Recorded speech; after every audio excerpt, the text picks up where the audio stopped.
आसाराम बापू को कोर्ट ने ऐसे थोड़ी सजा दी होगी, कुछ सबूत तो मिले होंगे ना, तभी तो सजा दी है।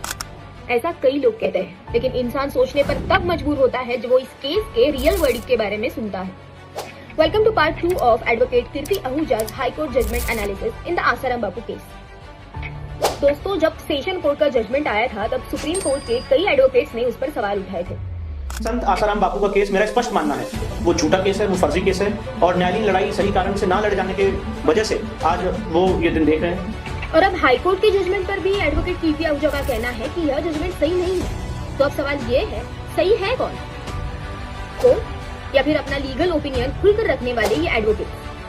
दरअसल इस केस में इन्वेस्टिगेशन फैक्ट्स और डॉक्यूमेंट्री एविडेंस को इंपॉर्टेंस देने की बजाय लड़की के स्टेटमेंट को मेन एविडेंस मानकर जजमेंट दिया गया है और यही से कई गंभीर कानूनी सवाल खड़े होते हैं।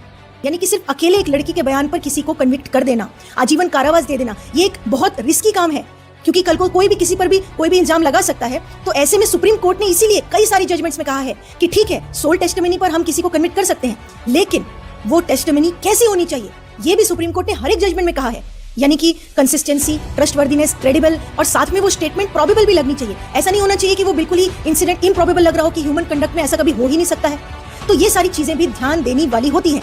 अगर ये चीजें नहीं ध्यान दी तो अकेले सोल टेस्टिमनी पर नहीं कर सकते। इतनी खतरनाक चीज हमारे देश में नहीं हो सकती, ये सुप्रीम कोर्ट ने बोला हुआ है, बहुत सारी कैट एंड ऑफ जजमेंट्स में बोला है। जो विक्टिम का स्टेटमेंट है वो कितना क्रेडिबल है, क्या वो कंसिस्टेंट है, क्या वो कॉन्ट्रडिक्शंस, ओमिशंस से परे है, क्या वो प्रोबेबिलिटी शो कर रहा है या बिल्कुल ही इम्प्रोबेबल है।